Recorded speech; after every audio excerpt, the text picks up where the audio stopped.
Peaceful greetings, love. I'm Bashir Imana, your sister, your holistic coach, and your companion on this journey of transformation. Karibu and welcome to another episode of Morning Medicine. I'm here to remind you that the healing you seek is not somewhere out there. It's already within you. My purpose is to help you uncover it, nurture it, and walk boldly in it. Today's medicine is be a good human. Before we begin, I want to invite you to take a breath with me.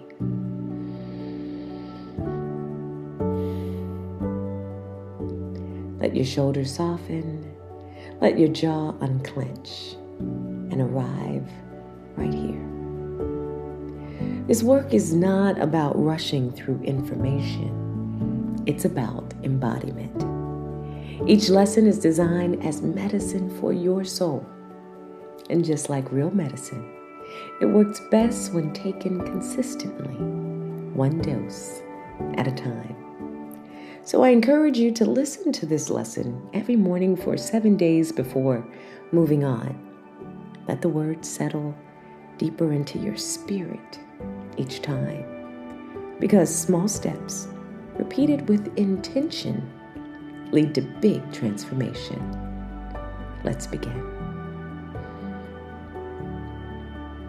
There is a truth I want to begin with today. If you are here on this earth, at this moment in time, it is not by accident.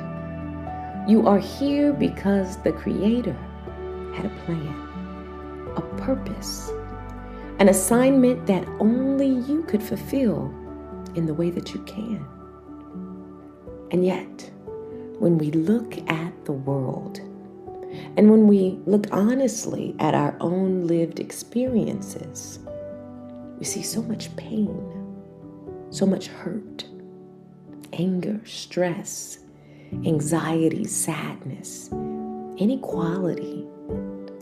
And much of this suffering does not come from nature. It comes from people, from how we treat one another. And if we're willing to be honest, how we treat others usually has far more to do with how we feel about ourselves than anything else.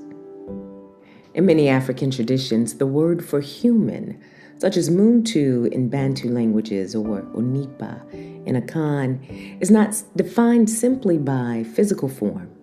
It is not about walking upright, wearing clothes, speaking, or thinking.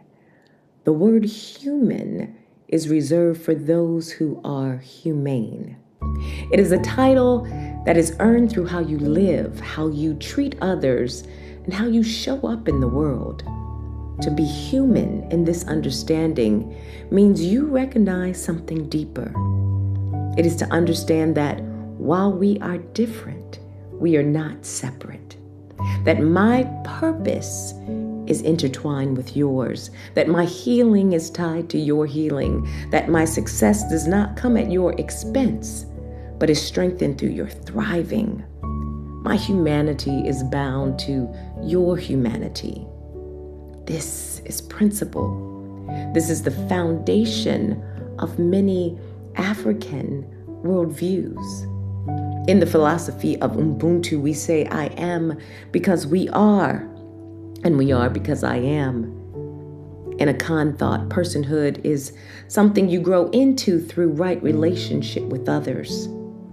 In the Yoruba understanding, one's Iwa, one's character, is what determines their true humanity. Across these traditions and other traditions around the world, there is a shared truth.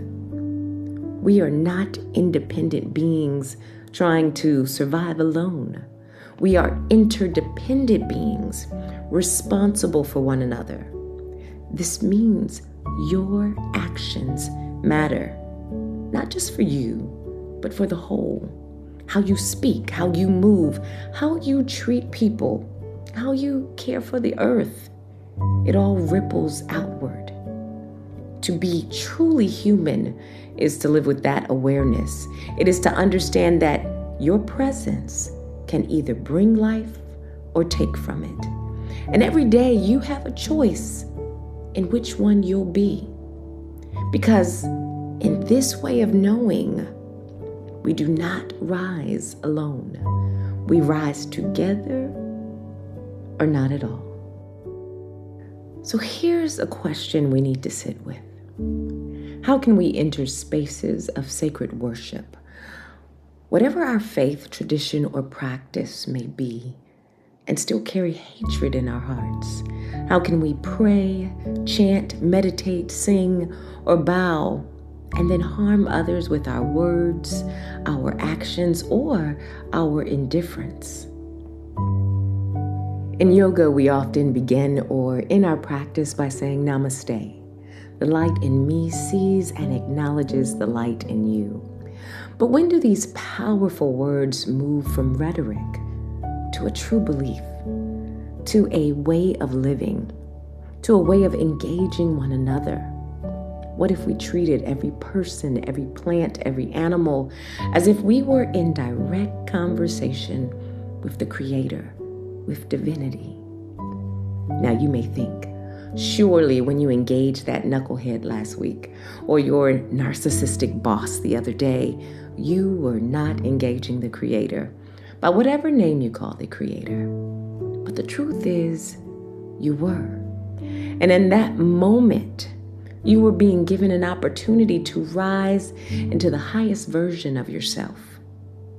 So many spiritual leaders we read about and follow were constantly faced with adversity.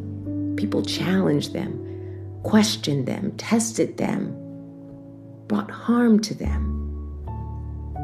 But what happens to many of us is we get caught up in the emotion, the stress, the reaction, and we miss the opportunity to grow, to heal, to rise, to be a light in the world.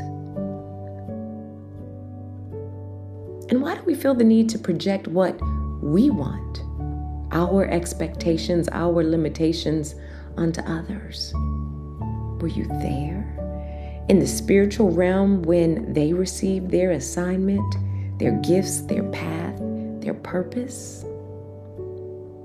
Do you go around telling a tree how to be a tree or a lion how to be a lion? Of course not. That would be absurd. Each person is like a seed. The divine has already placed inside of them everything they need to become who they were born to be. What they need is not judgment. They need the right environment and a nurturing and supportive environment. And I also would say one that holds them accountable to their best selves, to grow. You see, because who they were born to be, who you were born to be, is not for selfish reasons. Not if it's aligned to the divine. It was to make the world more beautiful than we inherited it, more beneficial, more whole. We are spirit.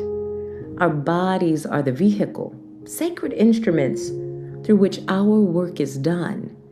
And that work is communal. It is to uplift not only humanity, but the entire earth. Take a moment right now to think about what you have done to make someone's life better. And then take another moment to reflect. What have you done today or recently that may have made someone's life more stressful or contributed to a more toxic environment?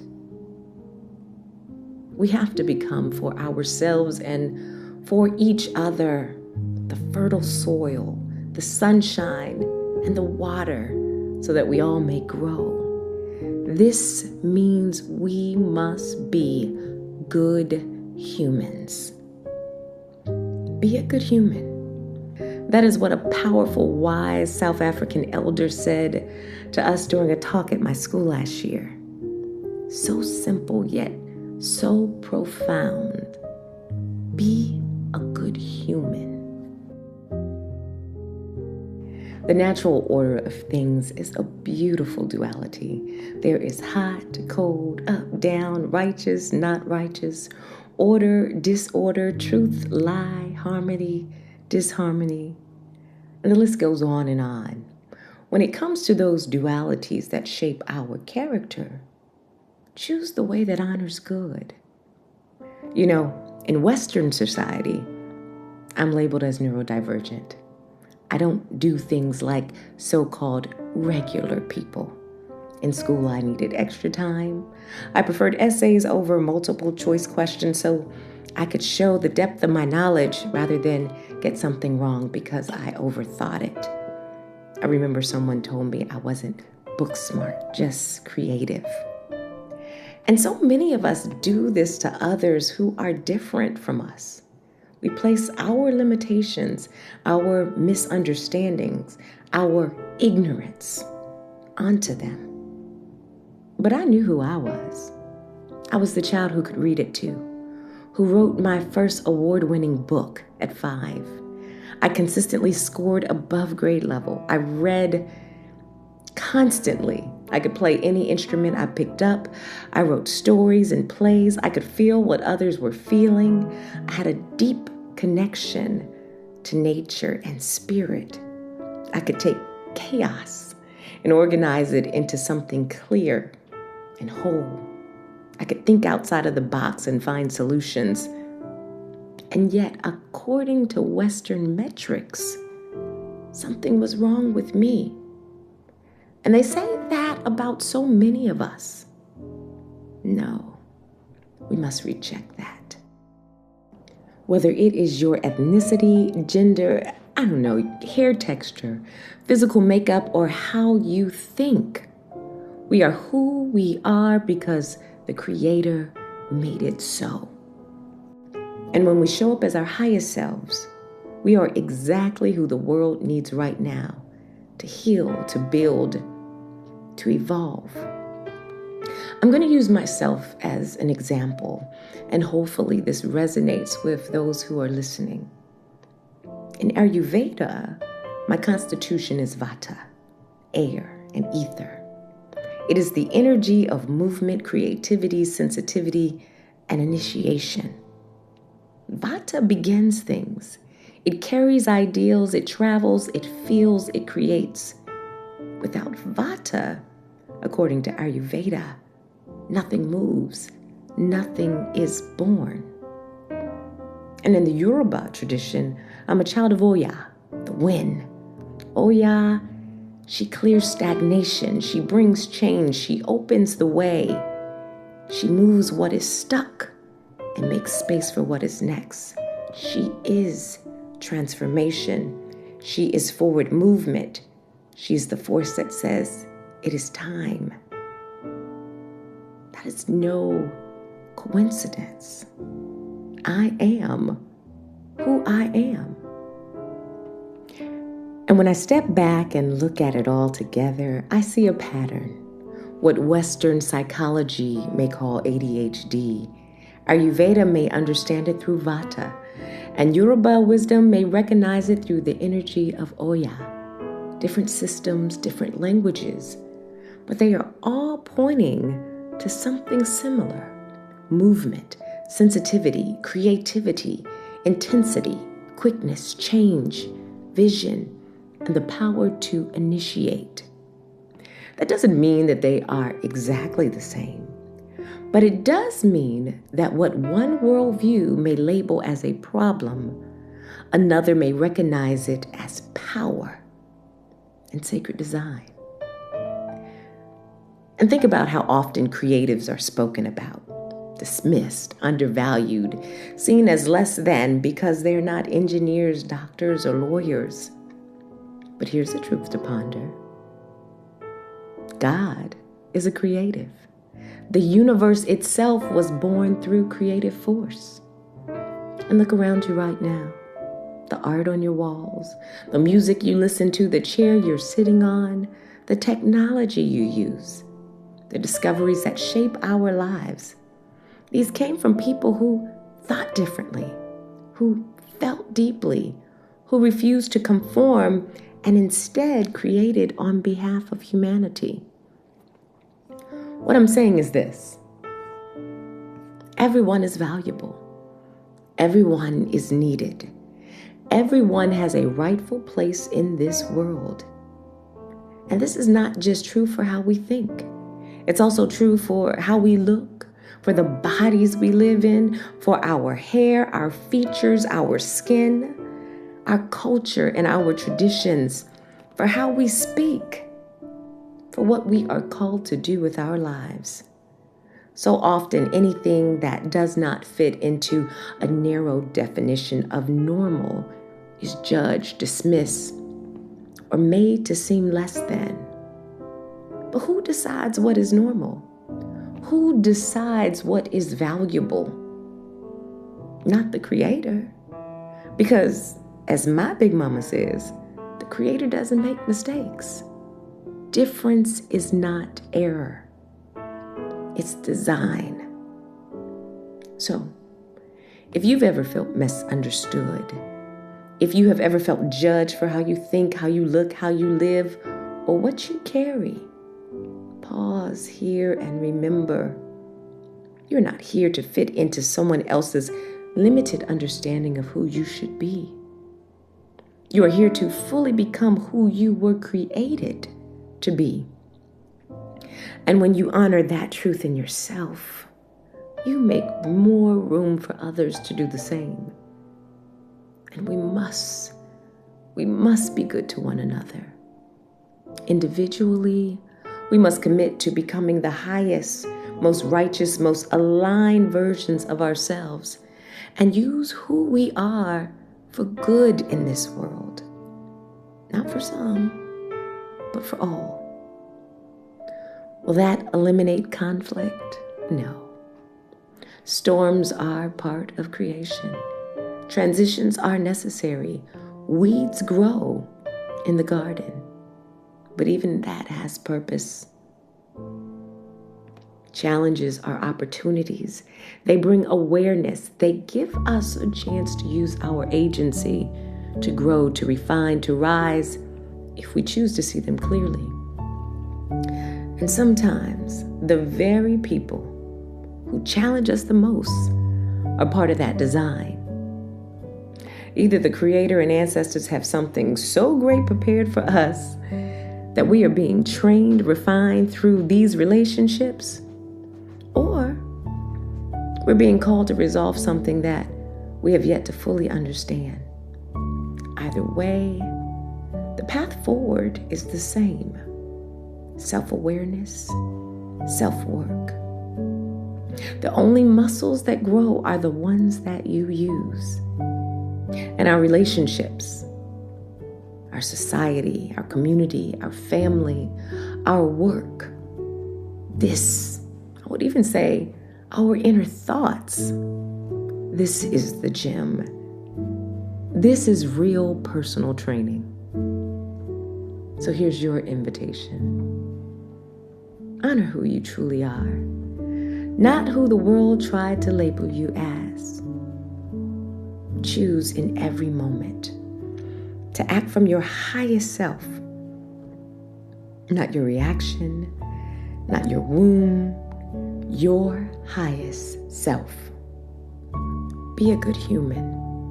Recognize your interconnectedness with people, with the earth, with all of creation. Accept people as they are. Engage every being as if you are speaking to the Creator, regardless of how they show up. Because you are. And become for yourself and others what is needed for growth. Be the fertile soil. Be the sunlight. Be the water. Be the steady stake in the ground that supports growth when things begin to rise and reach. Because we do not grow alone. I am because we are. We are because I am. We rise together. And remember, beautiful, be a good human. That is not small work. That is sacred work. Thank you so much for showing up for your daily dose of morning medicine. I'm your coach, Bashir Imana. Thank you once again for showing up. Please like, subscribe, and share with somebody who needs this message. Be sure to leave a comment down below. Take care. Umoya uphakamisa. Is it love? Is it lost? Lasiya. Cool.